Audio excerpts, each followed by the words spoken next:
थे कि उनके लिए पहले परिवार है, अच्छा। फिर पार्टी है या फिर और भी कुछ है। उनके बाद से उनकी अमीरी, उनका अहंकार झलकता है।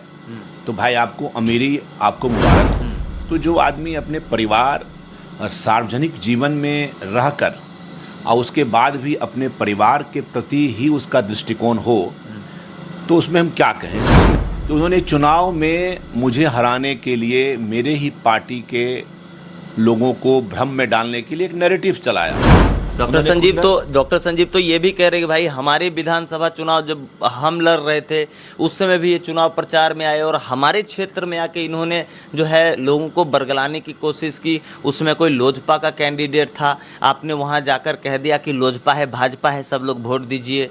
गठबंधन में थे आप लोगों ने गठबंधन धर्म का पालन नहीं किया। देखिए, काश मैं ऐसा करता, काश आप ऐसा करते तो आज वो विधायक नहीं होता।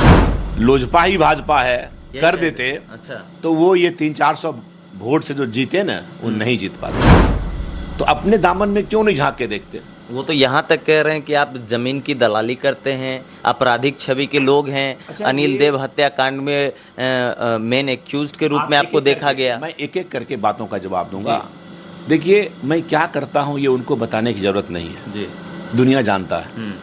अनिल देव जी कहेंगे, अमित देव उनके लड़के कहेंगे कि क्या हुआ उस घटना में, और फिर न्यायालय और पुलिस जांच करके क्या हुआ। तो ये सब दुनिया जानती है, उनके कहने से नहीं होगा।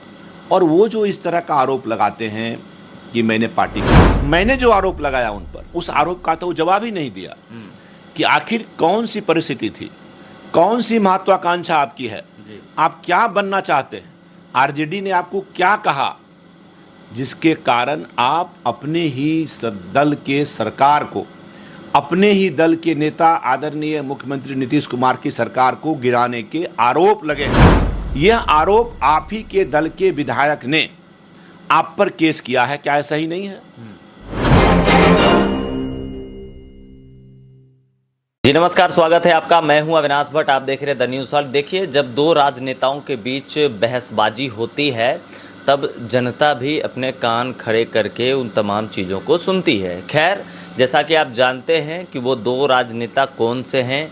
एक हैं बेगूसराय के जाने माने भाजपा के गद्दावर नेता हैं, पूर्व एमएलसी रहे हैं, रजनीश जी हैं। वहीं दूसरी तरफ जदयू के गद्दावर नेता हैं, परबत्ता के विधायक हैं, आरएन सिंह के बेटे हैं, डॉक्टर संजीव जी। लगातार दोनों के बीच बहसबाजी हो रही है, दोनों एक दूसरे पर आरोप लगा रहे हैं। कोई एक सामने वाले को गद्दार कह रहा है तो सामने वाला जो है वो भी सामने वाले को गद्दार कह रहा है। खैर, क्या मामला है इस गद्दारी का, ये हम आज समझेंगे दूसरे पक्ष से, क्योंकि हमारे साथ माननीय बैठे हैं, रजनीश जी बैठे हैं। सर, स्वागत है आपका न्यूज़ हॉल्ट पर। धन्यवाद। सर, हम लगातार मिल रहे हैं तमाम लोगों से, चुनावी कवरेज में हैं और इधर हाल ही में हम परबत्ता गए, वहाँ के विधायक जी से भी हमारी बात हुई इसी सिलसिले को लेकर कि आखिर क्या ऐसा बात विवाद है कि इस तरीके से अमर्यादित शब्दों का प्रयोग कर रहे हैं, दो माननीय आपस में तुम तराम कर रहे हैं। क्या ये सारी चीज़ें अच्छी लगती हैं? देखिए, मेरा कोई विवाद नहीं है उनसे। चुनाव, ये ठीक बात है कि चुनाव में हार गया उनके भाई से। 15 में तो उनको हराया, डॉक्टर संजीव को। फिर 22 में वो अपने भाई को लेकर के आए। ठीक है, उसमें उन्होंने गठबंधन धर्म का पालन नहीं किया। जदयू के विधायक रहते हुए उन्होंने अपने भाई जो कांग्रेस पार्टी के थे उसके लिए काम किया। तो ये सब बातें बीत गई और इस पर मुझे बहुत कुछ कहना नहीं है। और क्या कहें ऐसे व्यक्ति जो अभी आपका इंटरव्यू जो आपने लिया है उसमें सुन रहे थे कि उनके लिए पहले परिवार है, अच्छा, फिर पार्टी है या फिर और भी कुछ है। तो जो आदमी अपने परिवार और सार्वजनिक जीवन में रहकर और उसके बाद भी अपने परिवार के प्रति ही उसका दृष्टिकोण हो, तो उसमें हम क्या कहें। इसलिए मेरा कोई कुछ कहना नहीं है और मैं इसको तुल भी नहीं देना चाहता हूँ इस विषय को। वो जितनी बात कहे हैं अपने दोनों इंटरव्यू में, उनको मुबारक हो। उनके बाद से उनकी अमीरी, उनका अहंकार झलकता है। तो भाई आपको अमीरी, आपको मुबारक हो। कुछ सवाल है हमारे, उनसे बात हुई है तो उन्होंने कहा है जो जिस गद्दारी की बात हो रही है आपके ऊपर, जो वो इल्ज़ाम लगा रहे हैं, वो कहते हैं कि जब 2019 में जब चुनाव होने वाले थे, माननीय गिरिराज जी को बेगूसराय से टिकट मिला, उस समय भी आपने ट्वीट करके इस बात का विरोध जताया था कि माननीय को अगर लड़ना है तो हामी भरे, नहीं तो इतनी नौटंकीबाजी करने की ज़रूरत नहीं है। उस समय भी आपने खिलाफ किया और लगातार जितने विधानसभा हुए उसमें जो भाजपा के कैंडिडेट्स हुए, चाहे वो बेगूसराय के हों, चाहे बखरी के हों, चाहे तेघरा के हों, चाहे बछवाड़ा के हों, तमाम जगहों पर जो है आपका उन्होंने जैसा कहा कि एक नेगेटिव नैरेटिव चलाने का आपने प्रयास किया विधानसभा में अपने ही पार्टी के कैंडिडेट के खिलाफ। क्या कहेंगे? देखिए अविनाश जी, ये कौन कह रहा है? ये बात डॉक्टर संजीव के सिवा जी आपको कोई और कह रहा है क्या? डॉक्टर संजीव को ने मेरे चुनाव में, जब पिछले चुनाव में उसने एक नैरेटिव्स चलाया, आपने नैरेटिव्स की बात की, शब्द को लाया, इसलिए मुझे ध्यान आया कि उन्होंने चुनाव में मुझे हराने के लिए मेरे ही पार्टी के लोगों को भ्रम में डालने के लिए एक नैरेटिव चलाया कि मैंने भोला बाबू के समय भोला बाबू का विरोध किया जी। अब भोला बाबू तुम नहीं रहे, आप उनके परिवार के लोगों से पूछिए जाके। अरुंदा हैं, उनके स्वर्गीय भोला बाबू के पौत्र हैं, सक्रिय राजनीति में हैं। मनीष जी हैं, उनकी डॉक्टर भोला सिंह जी के स्वर्गीय भोला बाबू की पुत्र वधू वंदना जी हैं। ये सभी लोगों से आप पूछिए, इन सारे लोगों से, सभी लोगों से मेरे अच्छे और पारिवारिक संबंध हैं और भोला बाबू से भी रहे। और कोई आपको यह नहीं कहेंगे कि मैंने भोला बाबू का कहीं विरोध किया था, ना कोई कार्यकर्ता कहेगा। मैं उनके चुनाव में पूरी सक्रिय था। 19 में गिरिराज सिंह जी का सवाल जहाँ तक है, मैं टिकट यहाँ मांग रहा था, मेरी संभावनाएं थी, पार्टी में भी मेरा नाम ऊपर तक गया था, सारी बातें थी। आदरणीय गिरिराज सिंह जी का तय हो गया बेगूसराय, तो मैंने ट्वीट जो किया उसमें कोई ऐसी बात नहीं थी कि मैं पार्टी का विरोध या उनका विरोध कर रहा हूं। मैंने कहा कि आप कुछ लड़ना है इसलिए चुनाव आइए, लड़िए, ये बेगूसराय के लोग इंतजार कर रहे हैं। और वो आए और चुनाव में कहीं आप गिरिराज सिंह से जाके पूछिए, ये सवाल का जवाब डॉक्टर संजीव नहीं दे सकते हैं ना कि हमने किसका विरोध किया, नहीं किया। डॉक्टर संजीव तो ये भी कह रहे कि भाई हमारे विधानसभा चुनाव जब हम लड़ रहे थे उस समय भी ये चुनाव प्रचार में आए और हमारे क्षेत्र में आके इन्होंने जो है लोगों को बरगलाने की कोशिश की। उसमें कोई लोजपा का कैंडिडेट था, आपने वहाँ जाकर कह दिया कि लोजपा है, भाजपा है, सब लोग वोट दीजिए। गठबंधन में थे आप लोगों ने गठबंधन धर्म का पालन नहीं किया। देखिए, काश मैं ऐसा करता, काश आप ऐसा करते तो आज वो विधायक नहीं होते। क्या बात कर रहे हैं? अगर मैं परबत्ता जाकर, एक तो मैं परबत्ता उनके कहने पर, उनके बुलाने पर गया, अच्छा, उनकी पार्टी के द्वारा कहने पर मैं गया, उनके अन्य सहयोगी थे उनके कहने पर मैं गया। और जब मैं वहाँ गया उनके नॉमिनेशन में या उसके बाद में उनके प्रचार में, तो उनके लिए वोट मांगने का काम किया। आज मुझे लगता है और लोग मुझे कहते हैं कि काश आप उस दिन लोजपा ही भाजपा है कर देते, अच्छा, तो वो ये 300-400 वोट से जो जीते ना, वो नहीं जीत पाते। उनके हार जीत का अंतर आपको अविनाश जी पता है? महज 1000 के अंदर है। मुझे 1000 नहीं याद है, क्योंकि मुझे इन सब चीज़ों का कोई मतलब नहीं है। 1000 से कम है वोट का अंतर। और ये अगर हम उस दिन चाहते, अगर लोजपा ही भाजपा है करते, लोजपा कैंडिडेट के पक्ष में प्रचार, तो आज वो विधायक नहीं होते। तो खैर छोड़िए, वो जो कह रहे हैं उनके कहने का कोई मतलब नहीं है। लेकिन मैं जो वो आरोप और एक नैरेटिव्स और बार बार जो बोलते हैं, तो आपको तो ये पूछना चाहिए स्वर्गीय भोला बाबू के परिवार के लोग से, आपको पूछना चाहिए आदरणीय गिरिराज सिंह जी से कि मैं अभी क्या कर रहा हूँ, 19 में क्या किया। आपको पूछना चाहिए माननीय विधायक कुंदन जी से, आपको पूछना चाहिए माननीय मंत्री सुरेंद्र मेहता से। और बखरी में कहा कि रामानंद पासवान, तो उनको जानकारी नहीं है, वहाँ रामानंद राम विरोध में लड़ रहे थे, पार्टी के विरोध में वो जाप से लड़ रहे थे, और राम शंकर पासवान वहाँ कैंडिडेट थे, और जिसके लिए मैंने वहाँ कई बैठकें की। तो उनसे ही पूछना चाहिए। तो कोई लोग, कौन लोग कह रहा है, ये जो मिथ बनाने का प्रयास कर रहे हैं, ये जो नैरेटिव्स बनाने का प्रयास वो करते हैं बार बार, तो अपने दामन में क्यों नहीं झांक के देखते? वो तो यहाँ तक कह रहे हैं कि आप जमीन की दलाली करते हैं, आपराधिक छवि के लोग हैं। अच्छा, अनिल देव हत्याकांड में मेन एक्यूज्ड के रूप में आपको देखा गया। मैं एक एक करके बातों का जवाब दूंगा। देखिए, मैं क्या करता हूं ये उनको बताने की जरूरत नहीं है जी। दुनिया जानता है। जहां तक बात है अनिल देव के भाई के हत्याकांड में, तो अनिल देव जी ने हम पर जरूर एफआईआर में मेरा नाम दिया था, लेकिन इसका माननीय न्यायालय ने इस पर फैसला अपना दिया है। अच्छा। एक तो उनका फैसला उसको देखना चाहिए और ये पूछना चाहिए अनिल देव जी या उनके जो सुपुत्र हैं अमित देव, जिला परिषद के सदस्य हैं जी। हमारे पार्टी के नेता हैं, उनसे पूछना चाहिए जा करके ना आपको। तो ये तो वो कहेंगे ना, अनिल देव जी कहेंगे, अमित देव उनके लड़के कहेंगे कि क्या हुआ उस घटना में, और फिर न्यायालय और पुलिस जांच करके क्या हुआ। तो ये सब दुनिया जानती है, उनके कहने से नहीं होगा। और वो जो इस तरह का आरोप लगाते हैं कि मैंने पार्टी के साथ, तो मेरा तो उनके सिवा, डॉक्टर संजीव के सिवा कोई नहीं कह रहा है। आप पूछ के देखिए, आप ये कैमरा लेके जाइए और पूछिए।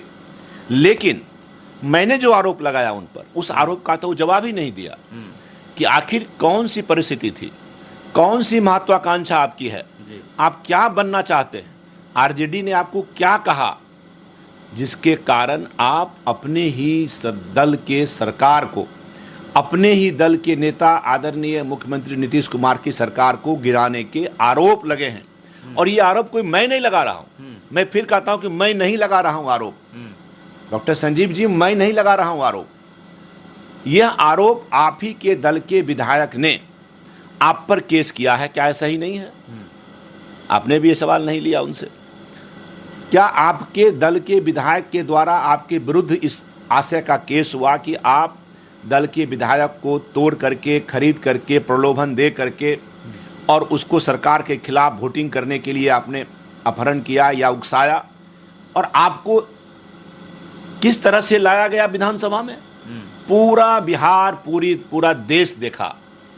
और मैं तो कहूँगा कि परबत्ता और पूरा खगड़िया शर्मसार हुआ कि हमारा एक विधायक किस तरह का काम कर रहा है। तो ये मैं नहीं कह रहा हूँ, ये मेरा आरोप नहीं है, यह आपके ही दल के विधायक, आपके ही दल के लोग और पूरी दुनिया में इसको देखा है।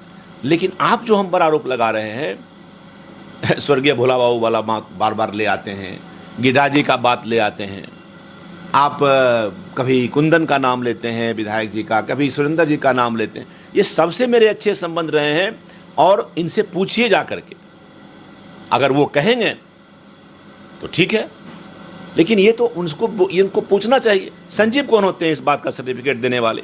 संजीव अपने स्वार्थ, अपने चुनाव में इस तरह का नैरेटिव्स बनाने के लिए करते, मुझे इस पर कुछ नहीं कहना है। वो तो ये भी कहते हैं कि पूरे बिहार में लालू परिवार के बाद एक आरएन सिंह जी का ही परिवार है, जहां दोनों गठबंधन के नेता हैं, एमएलए एमएलसी दोनों हैं, तो वहाँ पे इस तरह की बात तो संभव नहीं है। नहीं, वो देखिए, आप बड़ा अच्छा आपने याद दिलाया। कल उनका इंटरव्यू में उन्होंने कहा कि बिहार में श्री लालू प्रसाद जी के बाद श्री आरएन सिंह जी का ही एक ऐसा परिवार है जी। जैसे श्रीमान लालू जी के दोनों पुत्र विधायक हैं जी। उसी तरह श्रीमान आरएन सिंह जी के भी दोनों पुत्र विधायक और एमएलसी हैं। तो भाई इसको तो छपाना चाहिए, इसका प्रचार करना चाहिए उनको। अच्छी बात है, इसमें कहाँ दो हम कह रहे हैं कि नहीं है।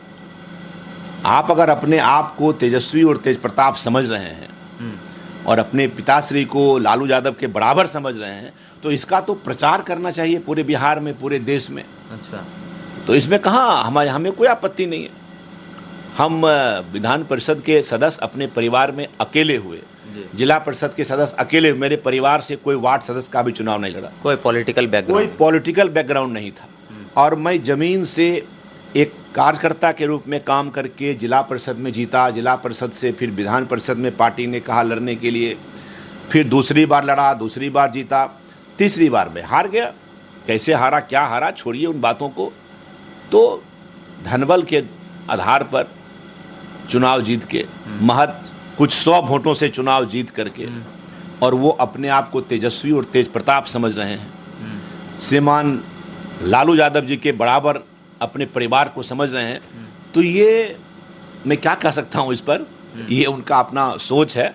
लेकिन मुझे लगता है कि इसको छपवाना चाहिए और इस बात का पूरा प्रचार करना चाहिए उनको। सर आखिरी ये रहेगा कि देखिए कहीं ना कहीं दोनों माननीय हैं, आप लोग पब्लिक फील्ड में लगातार कई वर्षों से हैं, बहुत बड़ा जनाधार है आप लोगों का, आप लोग जब बोलते हैं तो हज़ारों जनता जो है वो सुनती है सर।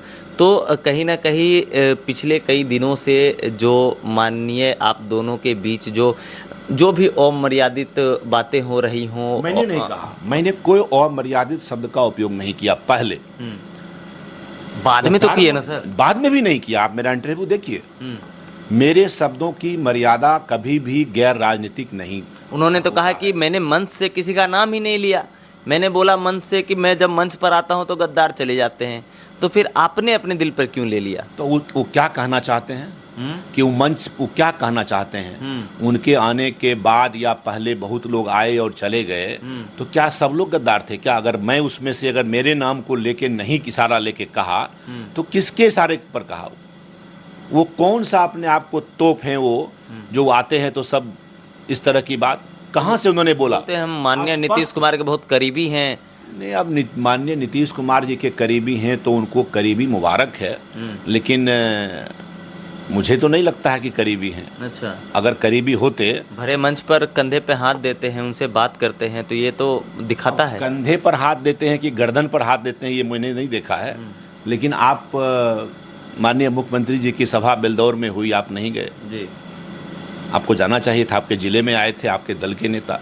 और मैं बार बार नहीं कहूँगा कि आप पर क्या आरोप लगे हैं सरकार गिराने के, तो कोई अपने नेता का अपने ही पार्टी का सरकार गिराने के आरोप से घिरा हुआ व्यक्ति अगर वो कहता है कि उसका नेता उसके कंधे पर हाथ दे करके उसको प्यार करते हैं और उसको अगर उस पर विश्वास करते हैं, तो मुझे लगता है कि ये शर्म से भी शर्मनाक है। सर जनता देख रही है, इनके बीच आप आज हमारे कैमरे के सामने कमिटमेंट कर दीजिए प्लीज़ कि ये सारा कंट्रोवर्शियल कम्युनिकेशन कब बंद होगा? मेरी तरफ से ऑलवेज बंद था, मैंने कभी इसको नहीं शुरू किया। उन्होंने इशारों, ठीक है मेरा नाम नहीं लिया, मैं जानता हूँ, लेकिन आपने भी तो जल्दीबाजी में प्रेस वार्ता की बुलाई और उसके बाद आक्रोशित होकर प्रेस को। नहीं अविनाश जी, मैंने जल्दीबाजी में कोई प्रेस वार्ता नहीं बुलाई। मैं जिस परिस्थिति में गया था, वहाँ से मेरे रिश्तेदार का निधन हो गया था, मैं दुखी था। और वहाँ से निकलने के बाद जब मुझे लोगों ने कहा, वहाँ के कार्यकर्ताओं ने कहा, तमाम लोगों ने कहा, तमाम लोगों ने वहाँ गिरिराज सिंह जी को कहा कि आपके आने से पहले डॉक्टर संजीव ने इस तरह की बात की, इसकी क्या आवश्यकता थी? क्या इस तरह की बात करके क्या वो आपका भला करने के लिए इस मंच पर आए थे क्या? रजनीश जी चले गए या रहे, ये रजनीश जी से आप पूछते, उसका कारण स्पष्टीकरण रजनीश जी आपको देते, जिलाध्यक्ष को देते, बाकी जितने सीनियर लोग। डॉक्टर संजीव को इस पर बोलना नहीं चाहिए था, ये लोगों ने कहा। और लोगों ने ही मुझे कहा कि इस तरह की बात हुई है, तो मैं सिर्फ ये बोलने के लिए आया था कि भाई मैं तो गया था अपने रिश्तेदार के, उनका निधन हो गया था, यह सुनकर गया था वहाँ से, और जाना मुझे ज़रूरी था उस समय, और मेरा कोई उस पर प्रतिक्रिया नहीं था। लेकिन जब लोगों ने कहा कि ये गद्दार शब्द का उपयोग जो किए हैं कि आप भोला बाबू के चुनाव में, बाकी में, तब हमने कहा कि भाई देखिए वो इस तरह की बात अक्सर बोलते रहते हैं। वो अपने चुनाव में भी फेसबुक के माध्यम से मीडिया को बार बार ये शब्द कहा जो अभी कह रहे हैं कि भोला बाबू, गिरिराज सिंह, विधायक कुंदन, सुरेंद्र, सबका नाम ले लेते हैं कि सबका विरोध। तो भाई आपके कहने से नहीं होगा ना, इसके लिए हमारी पार्टी है, इसके लिए हमारे नेता हैं।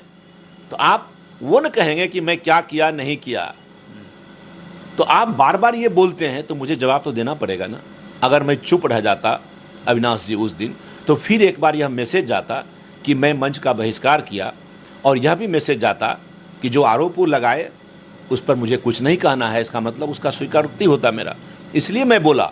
लेकिन आप देख लीजिए उल्टा के, उसमें मैंने ऐसी कोई बात नहीं की। मैंने उन पर राजनीतिक आरोप लगाए, मैंने उन पर राजनीतिक भाषा का उपयोग किया। तो तुम तराम तो हो ही रहा है सर दोनों तरफ से। नहीं देखिए, एक बात मैं बताऊँ, कल उन्होंने खुद स्वीकार किया है कि मैं उनसे उम्र में बड़ा हूँ। तो अगर मैं तुम उनको बोलता हूँ या बोल दिया आवेश में, मानता हूँ मुझे तुम नहीं बोलना चाहिए, ये बात ठीक है, ये सिर्फ आप ही नहीं, सामने से भी आ रहा है वो। लेकिन उन्होंने भी तो कहा, हाँ बिल्कुल, उनको तो इस मर्यादा का पालन करना चाहिए था। मैं भी 2 बार एमएलसी रहा हूं, मैं भी उनसे उम्र में बड़ा हूं, तो उनको उसका मर्यादा रखना चाहिए था पालन। उनके बड़े भाई अगर हमको कहते तो चलता, लेकिन डॉक्टर संजीव जी कह रहे थे तो ठीक नहीं है। तो आवेश में तो मैंने ज़रूर कहा है, और मैं मानता हूं कि मुझे नहीं कहना चाहिए विधायक को तुम, ये मैं मानता हूं। अब वो माने ना माने उनकी अपनी सोच है, मैं उस सोच के लिए मोहताज नहीं हूं। लेकिन राजनीति में रजनीश कुमार की भाषा कभी भी मर्यादा से नीचे नहीं जाएगा, इस बात की मैं आपको गारंटी दूंगा। बहुत बहुत धन्यवाद सर। धन्यवाद। इधर घुमाओ। तो आप सुन रहे थे माननीय रजनीश जी को, जो पूर्व एमएलसी रहे हैं और अभी भाजपा के कद्दावर कार्यकर्ता हैं, लगातार चुनाव प्रचार में हैं। और 2 माननीय के बीच में जो कंट्रोवर्सी चल रही है कुछ दिनों से, उसका क्या कुछ निचोड़ था आपकी नज़रों के सामने है। आपकी क्या राय है कमेंट करके हमें बताएंगे, और लगातार बने रहेंगे न्यूज़ हॉल्ट के साथ। मैं हूं अविनाश भट्ट, फिर हाजिर हूँ आपकी सेवा में। नमस्कार।